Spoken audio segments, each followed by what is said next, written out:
This is Amy Zimmer from Holland Hunter Realtors with your real estate term of the week. A reverse mortgage is a type of loan available to homeowners at least 62 years old who have considerable equity in their primary home. Think of a reverse mortgage as a conventional mortgage where the roles are switched. In a conventional mortgage, a person takes out a loan in order to buy a home and then repays the lender over time.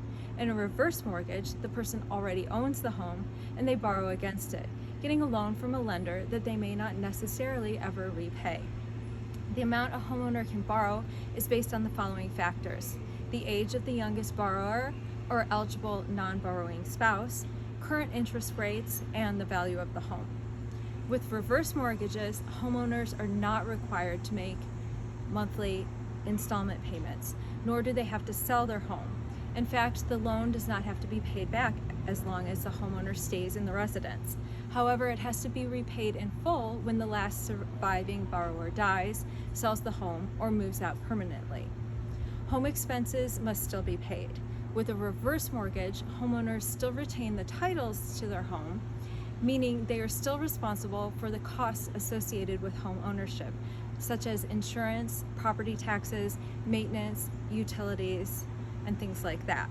If these expenses are not paid, then the lender could deem a repayment of the loan necessary.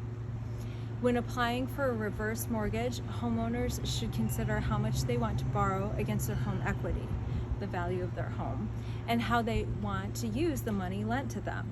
Based on these factors, they can determine which type of reverse mortgage best serves their needs. In the end, most reverse mortgage loans are not repaid by the borrower.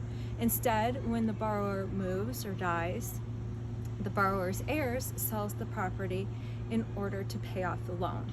The borrower or their estate gets any excess proceeds from the sale.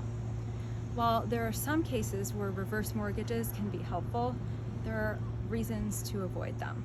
A reverse mortgage isn't a good option if you can't find a trustworthy lender or reputable loan program, or if you have outside savings or life insurance that you could tap into to cover your expenses, or if you have heirs who want to inherit your property, or family members who live with you and need to stay in the property after the term of a reverse mortgage.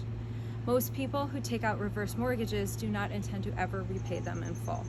In fact, if you think you may plan to repay your loan in full, then you may be better off avoiding reverse mortgages altogether and looking into other resources for money. Generally speaking, reverse mortgages must be repaid when the borrower dies, moves, or sells their home.